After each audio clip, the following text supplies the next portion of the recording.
कि जिस चौराहे पे लोग बैठे कि बीएसपी खत्म हो गई, बीएसपी खत्म हो गई, बीएसपी का दलित खिसक गया। इस आर्मी का तो कोई मतलब ही नहीं, उनको तो आप लोग खाली बढ़ा चढ़ा के बताते हो। अभी जंगल राज है, निश्चित जंगल राज कायम है। लेकिन भाजपा के लोग कहते हैं कि राम राज्य है, नहीं, और कहाँ आप राम कह रहे हैं राज है? जंगल राज है। आप बसपा कमजोर काहे हुई? सवाल ये उठता है ना, राजनीतिक कहीं ऐसा तो नहीं नेताजी कि कमान सिर्फ एक ही हाथ में रही बहन जी के? बसपा कोई नया चेहरा नहीं सामने ला पाई, या मजबूत चेहरा नहीं है बसपा के पास? आप ये भी कहते हैं जो पीड़ित है वो पीडीए के साथ है। अगर सब उनके साथ है तो फिर बसपा के साथ कौन है? उत्तर प्रदेश में ब्राह्मणों की स्थिति क्या है आज की डेट में? क्योंकि एक माहौल बनाने का प्रयास किया जा रहा है, लगातार ये कहा जा रहा है कि ब्राह्मण प्रताड़ित किया जा रहा है। तमाम राजनीतिक दल हैं और एक आपका भी राजनीतिक दल है। सबसे ज्यादा नुकसान किस राजनीतिक दल ने बसपा को पहुंचाया? आपसे जानना चाहेंगे, बीएसपी गठबंधन करेगी या नहीं करेगी? नमस्कार, आप देख रहे हैं मानसिकता न्यूज और आपके साथ मैं हूं सौरभ दुबे। लगातार आपको वैसे तो हम ग्राउंड रिपोर्ट दिखाते हैं, ग्राउंड पर क्या चल रहा है, लेकिन आज हमारे साथ बातचीत करने के लिए मौजूद हैं बीएसपी के प्रदेश अध्यक्ष विश्वनाथ पाल। इनसे हम बातचीत करेंगे और जानेंगे 2027 को लेकर बहुजन समाज पार्टी की रणनीति क्या है, और साथ ही साथ एक मुद्दा इस समय पूरे उत्तर प्रदेश में गरमाया हुआ है, वो है ब्राह्मणों का। आखिर इन सब चीजों को लेकर क्या सोचते हैं विश्वनाथ पाल? आइए इनसे बातचीत करते हैं। सबसे पहले तो नेताजी स्वागत है आपका। बहुत बहुत धन्यवाद, शुक्रिया आपको। 2027 को लेकर सर्वप्रथम ये जानना चाहेंगे कि अब आपकी रणनीति क्या है, क्योंकि काफी समय से आपकी पकड़ कमजोर होती चली जा रही है। जैसे जैसे समय बीत रहा है बसपा की पकड़ कमजोर होती जा रही है। एक समय ऐसा था जब कहा जाता था कि कितनी भी गृह स्थिति क्यों न हो, लेकिन बीएसपी का कैंडिडेट कम से कम 1 लाख वोट तो पाएगा ही। लेकिन ऐसा क्या हुआ कि अब संघर्ष करना पड़ रहा है? आज भी हमको वोट 2.25 लाख तक मिले हैं लोकसभा में भी। जिस तरीके से हमको दिखाया जा रहा, बीएसपी खत्म हो गई, बीएसपी मिट गई। बीएसपी एक मूवमेंट है, बहुजन समाज पार्टी एक जो बहुजन में जन्मे संत गुरु महापुरुष हैं, इनका एक मूवमेंट है। ये मूवमेंट कभी न मिट सकता न खत्म हो सकता है। अभी लोकसभा के चुनाव में जिस तरीके से एक तरफ 38 दल थे, एक तरफ 28 दल थे। 38 दल के लोग कह रहे थे 400 पाल ले आओ, संविधान बदल देंगे। हमारे जिले के सांसद जी ने भी बोला था, अयोध्या के, और भी कई सांसदों ने बोला था। वहीं पर इंडिया गठबंधन के लोग जो 38 दल के लोग थे, इन्होंने कहा हम संविधान बचाएंगे, हमें ले आओ। इस तरह से जनता को गुमराह किया गया। लेकिन बाबा साहब ने इस संविधान को इतना मजबूत बना के गए हैं, और इस संविधान में इस देश में रहने वाले सभी जाति धर्म समाज के लोगों के लिए बराबर का हक अधिकार दे करके गए हैं। और इस संविधान को इतना मजबूत बना के गए हैं कि इसको इतनी आसानी से बदला नहीं जा सकता। हाँ, उसके आर्टिकल को बदल करके किसी का फायदा किसी का नुकसान तो किया जा सकता है, जिसको कांग्रेस ने भी खूब आर्टिकल को बदल करके हमारे SC ST OBC का नुकसान किया है, और समाजवादी ने भी, और आज भाजपा भी कर रही है। तमाम विभागों को प्राइवेट कर दे रही है, उसका नुकसान आरक्षण का हो रहा है। तमाम विभागों का प्राइवेट हो जाने के नाते, मैं प्राइवेट में नुकसान क्यों कह रहा हूँ, क्योंकि जो SC ST OBC का आरक्षण है वो सरकारी विभागों में है, प्राइवेट में नहीं है। लेकिन प्राइवेट कर देने से एक तो हमारा आरक्षण का नुकसान हुआ, दूसरे सब समाज का नुकसान हुआ। अभी हमारे पास एक सिंचाई विभाग के लोग आए थे, बैठे थे, वो लोग कह रहे थे भैया हमारे यहाँ सीजपाल और ये लोग जिनकी भर्ती बंद कर दी जा रही है, इनको पदे खत्म कर दिया जा रहा है। अभी आपने देखा बिजली विभाग के लोग धरने पर बैठे थे कि हमारे विभाग को प्राइवेट कर दिया जा रहा है। अभी तमाम नौजवान शिक्षित जो प्राथमिक शिक्षा की भर्ती को लेकर के प्रयागराज में धरने पर बैठे हैं। तो इस सरकार में तो त्राह त्राह मची है, चाहे वो जिस समाज के लोग हो, चाहे ब्राह्मण हो, क्षत्रिय हो, वैश्य हो, पिछड़ा हो, मुस्लिम हो, SC ST हो, सब परेशान हैं। तो ये निश्चित है कि जो बहुजन समाज पार्टी है, ये 2007 में बिना किसी गठबंधन के पूर्ण बहुमत की सरकार बनाई थी। 2007 कैसे बनाएगी? 2007 में जैसे हम बनाए थे। अच्छा, 2007 में इस देश के बड़े प्रदेश में बहुजन समाज पार्टी बिना किसी गठबंधन के सरकार बना चुकी है। बनाएंगे नहीं, बना चुकी है।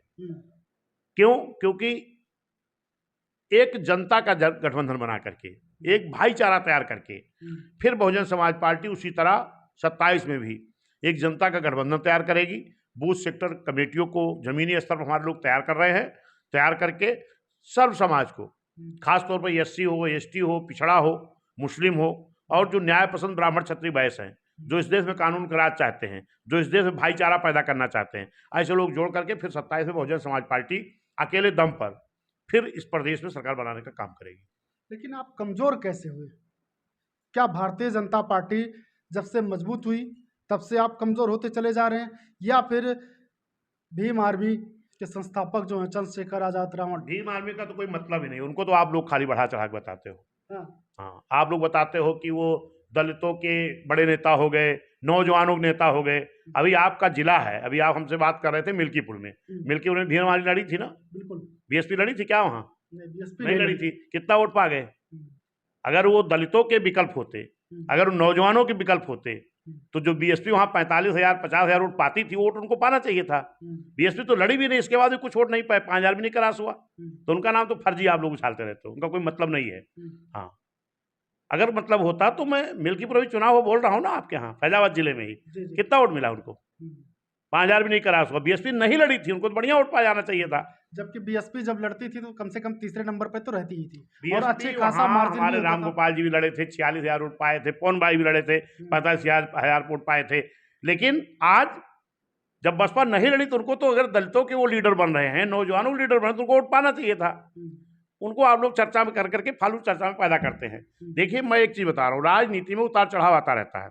जब हम 2007 में पूर्ण बहुमत की सरकार बीएसपी की थी, दूर की बताएंगे तो आपको भी जानकारी नहीं होगा, क्योंकि आप रहने वाले अयोध्या के हैं। इसी अयोध्या में भारतीय जनता पार्टी के कैंडिडेट को बीकापुर में 2012 का चुनाव, हमारी सत्ता 7 से 12 तक चली है, 7 से 12 तक हमारी सरकार रही है। 12 में बीकापुर में चुनाव हो रहा था, तो भाजपा के कैंडिडेट को मात्र 66 वोट मिला था। गोसाईगंज, जहां आपका घर है, गोसाईगंज में मात्र 46 वोट मिला था। कब? 12 में। टांडा में 22-33 मिला था, दरियाबाद में 43 मिला था। पूरे उत्तर प्रदेश में 90% सीटों पर भाजपा दहाई नहीं क्रॉस की थी 12 में, और 13 छोड़ 14 में दिल्ली में प्रचंड बहुमत से सरकार बन गई। हमारी तो आज भी स्थिति जो है कि कोई भी विधानसभा देख लो, लगभग ज्यादा विधानसभाओं में हम 40,000, 45,000, 50,000, 78,000, 1 लाख तक वोट पाए हैं। अभी लोकसभा चुनाव भी, जहां पर एक तरफ 38 दल, एक तरफ 28 दल, वहां भी अम्बेडकर नगर में 2 लाख वोट पाते हैं, सुल्तानपुर में 1,67,000 वोट पाते हैं, लालगंज में 2,06,000 पाते हैं, आजमगढ़ में 2 लाख पाते हैं, भदोही में हमको 1.5 लाख के ऊपर वोट मिलता है, आपके इधर बांदा में हमको 3.25 लाख वोट मिलता है। काम कम हो गए, लेकिन सीटें निकली कितनी? हम क्या कह रहे हैं, उतार चढ़ाव लगा रहता है। जिस भारतीय जनता पार्टी की साहब जिले में दहाई नहीं क्रॉस हुआ, कोई कहा कि भाजपा खत्म हो गई? एक साजिश ये भी होती है कि जिस चौराहे पर लोग बैठे कि बीएसपी खत्म हो गई, बीएसपी खत्म हो गई, बीएसपी का दलित खिसक गया। किसने हमको 2 लाख वोट दे दिया? किसने हमको 1,67,000 वोट दे दिया? एक पोपोगंडा तैयार किया जाता है। ये बहुजन समाज पार्टी को न कहीं गया है न जाएगा, और जो हमारा पिछड़ा या मुस्लिम जो गुमराह करके उधर भेजा गया था, आज वो बड़ी संख्या में, आज बहुजन समाज पार्टी का SC ST पिछड़ा मुस्लिम, और खास तौर पर जो न्याय पसंद ब्राह्मण क्षत्रिय वैश्य समाज है, वो भी बड़ी संख्या में बहुजन समाज पार्टी जुड़ रहा है, क्योंकि उससे उम्मीद है। 7 से 12 तक की सरकार लोगों ने देखा है, 7 से 12 की सरकार में, मान्या बहन जी की सरकार में कानून का राज चल रहा था, नौजवानों को रोजगार मिल रहा था, किसानों के गन्ने के मूल्य मिल रहे थे। जितनी कीमत गन्ने की बसपा सरकार बढ़ा था, उतना आज भी नहीं बढ़ा। लेकिन खादों की बड़ी किल्लत उस समय देखने को मिल रही थी। नहीं, उस आज की क्या दिक्कत है? आज खाद की बोरी पहले कितने किलो की थी आपको? किसान के बेटे आप भी हैं, कई किलो वजन था आप खाद का? वजन तो घटा है, कितना किलो था? वजन घटा है, लेकिन जो समस्या हम थी, क्या करें, 50 किलो था, आज 40 किलो हो गया। क्या दाम घटा है?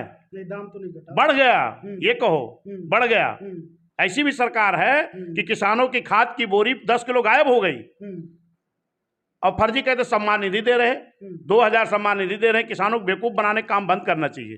लेकिन लाइनें लगती थी, आपको याद होगा, लाइनें लगती हमें थी याद खादों है के लिए। कि कुछ नहीं हुआ था। आपको आज की बात नहीं याद है, आपको 7 की बात याद आ रही है। शायद तब आपकी भी समझदारी इतनी रही नहीं होगी। आपकी कितनी उम्र होगी? ये समझदारी तो उस समय कम ही रही होगी। हाँ, लेकिन वही फिर मैं भी कह रहा हूं। जो देखा लेकिन है, आज की जो जो देखा स्थिति है, है, तमाम ऐसे लोग होंगे जिनको 7 के बारे में भी पता होगा। आप लोग कमेंट करके बताइएगा उस समय खादों की किल्लत हुआ करती थी या नहीं। और दूसरा चीज, जैसा कि प्रदेश अध्यक्ष जी ने कहा, खादों, अब जो खादें हैं 10 किलो कम हो गई, कम हुई हैं या नहीं, वो भी आप लोग बताइएगा। और रेट तो बहरहाल बढ़े ही है, वो आप भी जानते हैं, महंगाई नहीं, बढ़ी रही है। कमेंट करके तो लोग बताएंगे, आपको भी जानकारी है। जो सही इसको तो एक्सेप्ट करो। आपकी खाद की बोरी 50 किलो थी, 45 की गई, फिर अब 50 कर दी, 40 कर दी गई। हाँ, अभी जाकर वजन करा लीजिएगा। हाँ, ये मैं गलत नहीं बात करता हूँ। हमारा नौजवान ब्राह्मण, क्षत्रिय, वैश्य, मुस्लिम, पिछड़ा, एससी प्रयागराज में धरने पे बैठा है। सरकार ने अभी कुछ दिन पहले एक ट्वीट किया कि हम प्राथमिक शिक्षा की भर्ती 1,92,000 फरवरी तक करेंगे। ट्वीट डिलीट कर दिया गया। क्या करेगा नौजवान? धरने पे नहीं बैठेगा। तो जो कमियां हैं वो बताओ, वो दिखाओ। 2007 में तो कई लाख, 1 लाख से ऊपर नया पद सृजित करके बीएसपी सरकार ने भर्ती कर दिया भैया। सफाई कर्मी की नया पद सृजित करके किया था कि नहीं किया था? पुलिस की भर्ती हुई थी, फ्रेश, हर समाज के लोग हुए थे। मास्टर की भर्ती हुई थी, कानून का राज चल रहा था, एक भी जगह दंगा नहीं हो रहा था, भाईचारा तैयार था। इस पे भी तो बात करो। लेकिन बसपा कमजोर काहे हुई? सवाल ये उठता है ना, कहीं ऐसा तो नहीं नेताजी कि कमान सिर्फ एक ही हाथ में रही बहन जी के? बसपा कोई नया चेहरा नहीं सामने ला पाई, या मजबूत चेहरा नहीं है बसपा के पास जिस पर जनता भरोसा कर सके? नहीं, बहुजन समाज पार्टी किसी मजबूत चेहरे पे नहीं तैयार हुई थी, ये भी आप जान लो। जितने दल आप देखोगे, जितने दल देखोगे, ये दल किसी ना किसी दल से कुछ नेता अलग करके दल बना के दल तैयार हुए हैं।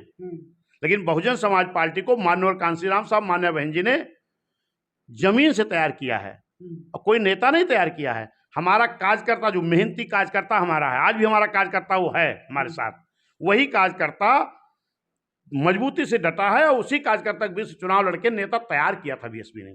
बहुजन समाज पार्टी रूपी एक नर्सरी है जहां से नेता तैयार किए जाते हैं। आज भाजपा के उप मुख्यमंत्री भी माननीय ब्रजेश पाठक जी भी बहुजन समाज पार्टी रूपी नर्सरी तैयार होके गए हैं।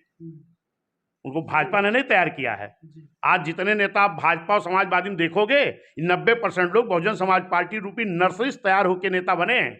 बीएसपी नेताओं से नहीं चलती है, बीएसपी कार्यकर्ताओं से चलती है। और फिर आज हमारा कार्यकर्ता मजबूती से लगा है, और इस जिद से लगा है कि फिर आने वाले चुनाव में हम अपने कार्यकर्ताओं को लड़ा करके फिर नेता तैयार करने का काम बहुजन समाज पार्टी करेगी। यानी कि नया नेता तैयार करेंगे। ये तो नर्सरी है बीएसपी भाई, मैं नई बात थोड़ी ना कह रहा हूँ। बहुजन समाज पार्टी रूपी नर्सरी माननीय कांशीराम साहब तैयार करके गए हैं, मान्य बहन जी ने तैयार किया है। इस नर्सरी से नेता तैयार होते हैं। चाहे आप ब्रजेश पाठक जी को देख लो, चाहे हमारे यहाँ जितने, चाहे रामचंद्र राजभर को देख लो, लालजी वर्मा को देख लो, त्रिभुवन दत्त को देख लो, तमाम नेता तैयार हुए हैं। कितना गिनती कराओगे? आज जो आपके बगल यही विधायक है राजबाबू उपाध्याय, बीएसपी से तैयार हुए। विनोद सिंह बीएसपी से तैयार हुए। सीताराम वर्मा बीएसपी तैयार हुए। कितने लोग गिनती करोगे? आज समाजवादी भाजपा में जितने नेता दिखाई पड़ रहे हैं वो बहुजन समाज पार्टी रूपी नर्सरी तैयार होके गए हैं, और बहुजन समाज पार्टी कार्यकर्ताओं ने तैयार किया है।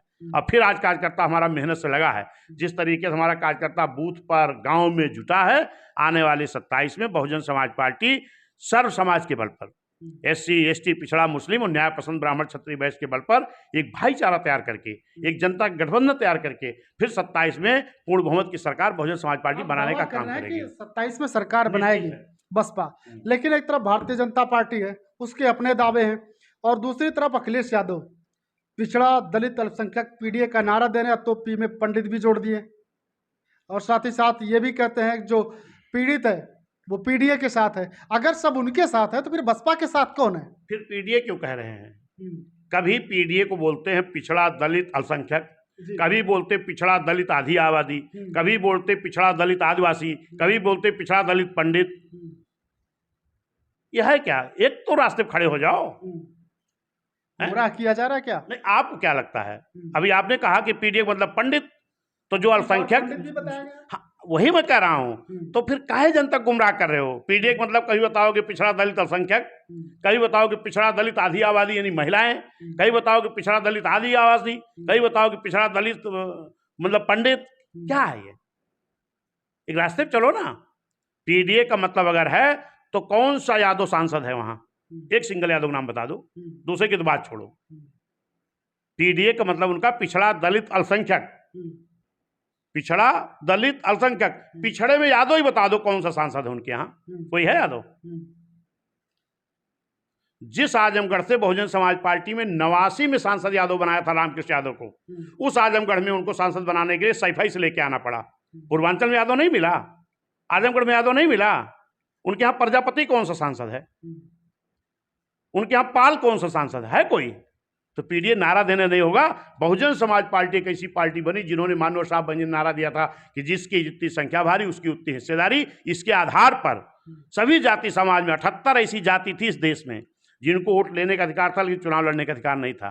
मैं धन्यवाद देता हूं मान्य साहब, मान्य बहन जी को, जिन्होंने बहुजन समाज पार्टी तैयार की। सभी जाति को, जिनको पहले ही भागीदारी मिलती थी उनको भी लड़ा करके नेता बनाने का काम किया, और जिनको कभी नहीं मिलती थी उनको भी। और जो आप बार बार ये कह रहे हो कमजोर हुई ना, मैं कह रहा हूं जो भारतीय जनता पार्टी 2012 में 4000 6000 वोट पाती थी, 13 छोड़ 14 में प्रचंड बहुमत दिल्ली में बनी है। गलत कह रहा हूं क्या?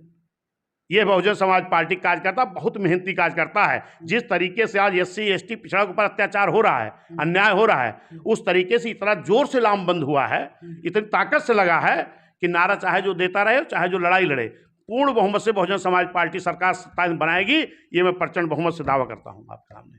उत्तर प्रदेश में आज की स्थिति में ब्राह्मणों की स्थिति क्या है आपकी समझ से? क्योंकि आपकी पार्टी ने एक बार सोशल इंजीनियरिंग की थी और नतीजे भी मिले, उसके बाद कई सारी पार्टियों ने उस तरीके की सोशल इंजीनियरिंग करनी चाहिए, और आज नकल करके नहीं कुछ किया जा सकता है। आप बता रहे हो बहुजन समाज पार्टी ने किया था और कई लोगों ने किया, उससे नहीं कुछ होने वाला है। आज भी बहुजन समाज पार्टी उस पर कायम है। मैं तो कह रहा हूं कि जिस तरह बाबा साहब ने अपने बनाए हुए संविधान में इस देश में रहने वाले सभी जाति धर्म समाज के लोगों को बराबर का हक अधिकार दिया है, ठीक उसी तरह बहुजन समाज पार्टी बाबा साहब संविधान पे चलती है। बाबा साहब संविधान को आगे बढ़ाना चाहती है, पूरी तरह लागू कराना चाहती है। इसी तरह Bahujan Samaj party SC ST OBC मुस्लिम और न्याय पसंद ब्राह्मण क्षत्रिय वैश्य को साथ में लेकर के आने वाले 27 में सरकार बनाने का काम करेगी। उत्तर प्रदेश में ब्राह्मणों की स्थिति क्या है आज की डेट में? क्योंकि एक माहौल बनाने का प्रयास किया जा रहा है, लगातार ये कहा जा रहा है कि ब्राह्मण प्रताड़ित किया जा रहा है। नहीं, वो तो आपको भी देखने में मिल रहा है, आपको भी देखने में मिल रहा है। जो अपनी सरकार जिस सरकार में कहता है, उस सरकार में तमाम ब्राह्मणों की हत्याएं हो रही हैं, तमाम मर्डर हो रहे हैं, तमाम अत्याचार हो रहे हैं। देखिए, जब जंगल राज कायम होगा, राजा जो होता है ना, वो राजा जाति का देख के नहीं चुनना चाहिए, राजा न्याय चुनना चाहिए।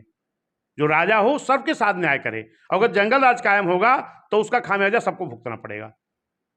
अभी जंगल राज है, निश्चित जंगल राज कायम है। लेकिन भाजपा के लोग कहते हैं कि राम राज्य है। नहीं, और कहाँ आप राम कह रहे हैं राज है? जंगल राज है। आपके इसी जिले में, आपके इसी जिले में यही भदरसा में एक निषाद की बेटी के साथ अत्याचार हुआ। आपके इसी जिले में यही कुशमाह में एक बेटी, आपने देखा अभी इलाहाबाद में एक SC समाज की बेटे को किया गया। अभी आप देख रहे हो कि अभी कौशाम्बी में एक मामला चल रहा है, एक पाल समाज की लड़की के साथ की घटना सामने आती है, दुष्कर्म की घटना सामने आती है। क्या सही मैं नहीं जानता हूं, क्योंकि उसके लिए तो जो रिपोर्ट है मेडिकल है वो बताएगी। और उसके बाद वहां पर मुलजिम जेल जाता है, मुलजिम जेल गया और फिर मुलजिम के अब उस लड़की के घर वालों को सबके खिलाफ FIR करके जेल भेज दिया गया। जो पीड़ित परिवार है, वो पीड़ित परिवार के घर वालों को क्या दायित्व बनता है उस पर? आप देख लीजिए, अभी आपके गोरखपुर में 2 बच्चों की 14 साल 11 साल की बच्ची हुई, आपके बस्ती में एक आदमी हो गई, अभी आपके जौनपुर में लगातार तो घटनाएं इस तरह सामने आ रही हैं। तो जंगल राज नहीं कहोगे इसको? अपनी खुद पीठ थपथपाते रहो, इससे क्या होना है? 27 में किसकी आज सरकार? 75-76 साल बाद भी मथुरा में 2 बेटियों की शादी रोक दी गई। ब्यूटी पार्लर से बेटियां आई और वो मंडप तक नहीं जा पाई, बारातियों को पीट के भगा दिया गया, घोड़े पे नहीं चढ़ने दिया जा रहा है। क्या है ये देश की आजादी के बाद हुकूमतें चलते 75-76 साल हो गया, आज भी ये होगा? इसको जंगल राज नहीं कहोगे आप? इस सरकार को गौर करना चाहिए। अगर सरकार में जंगल राज कायम रहेगा तो चाहे जिस जाति समाज का व्यक्ति होगा उसको उस जंगल राज का शिकार होना पड़ेगा। 27 में आपका मानना है कि BSP सरकार? निश्चित। बहुजन समाज पार्टी के हमारे कार्यकर्ता बहुत मेहनती हैं और जिस तरह मेहनत से वो लगे हैं, निश्चित है कि आने वाले 27 में बहुजन समाज पार्टी की सरकार अपने कार्यकर्ताओं के बल पर, ना कि नेताओं के बल पर। नेताओं को तो BSP तैयार करती है, बनाती है। जो कहते हैं नहीं सारे नेता तो चले गए, अरे वो नेता नहीं थे हमारे यहाँ कार्यकर्ताओं ने कार्यकर्ता को नेता तैयार किया था। लेकिन अगर नेता अपनी बेटी बेटा के चक्कर में पड़ गए, वो बसपा को छोड़कर चले गए, तो फिर बहुजन समाज पार्टी कार्यकर्ता मेहनत करके फिर से एक बहुजन समाज पार्टी रूपी नर्सरी से हर समाज नेता फिर तैयार हो जाएंगे। हाँ, ये नर्सरी है BSP, और इन्हीं अपने कार्यकर्ताओं के बल पर आने वाले 27 में सरकार बनाने का काम करेगी। अयोध्या में कितनी सीटें निकलेगी? आपका गृह जिला, देखिए अभी तो चुनाव 2 साल बाकी है, फिर भी तैयारियां तो चली रही होंगी और लोगों के बीच जा रहे हैं। हम तैयारी तो कुछ तो अंदाजा लग रहा होगा। तैयारी करें, हम तो कह रहे हैं कि 5 की 5 हम जीतेंगे। हम पूर्ण बहुमत की सरकार बनाने जा रहे हैं उत्तर प्रदेश में, तो निश्चित है कि 403 सीटें हैं। अभी तो जो चुनाव लोकसभा का हो रहा था ना, तो भाजपा के लोग कह रहे थे हम 80 जीतेंगे, सपा के लोग कह रहे थे हम 80 जीतेंगे, तो भैया सीट भी बढ़ानी पड़ जाएगी। उसके चक्कर इस तरह हमसे मत बुलवाइए। हम लोग मजबूत तैयारी है, पूर्ण बहुमत सरकार बनाएंगे और उसमें जो सीटें जरूरत हमको होंगी वो सीटें हमारी आ जाएंगी, हमें उम्मीद है जी। इस समय आपके जो तमाम राजनीतिक दल हैं और एक आपका भी राजनीतिक दल है, सबसे ज्यादा नुकसान किस राजनीतिक दल ने बसपा को पहुंचाया आपकी समझ से? किसी ने हमको नहीं पहुंचाया है, ये सारे दलों ने मिल करके एक साजिश की है। उस साजिश को हम लोगों ने थोड़ा संभालने में हम लोगों को दिक्कत आई, क्योंकि जो हम बोलते हैं वही हमारा दिखाई पड़ता है। बाकी लोग जो बोलते हैं तो पेपर टीवी में हर जगह दिखाई पड़ता है, हमारा नहीं दिखाई पड़ता है। लेकिन हमने बूथ तक अपने कार्यकर्ताओं को इतना अलर्ट कर रहे हैं कि अब ये अफवाहें जो फैला करके हम साजिश करके हमको पीछे किया गया, वो अब नहीं किया जा सकता है। जो बहन जी की बात आएगी वो हमारे मंडल से लेकर के जिला तक, विधानसभा तक लेकर के बूथ तक पदाधिकारियों तक जाएगी। बूथ पदाधिकारी हमारे पूरे गांव में उस बात की चर्चा करेंगे।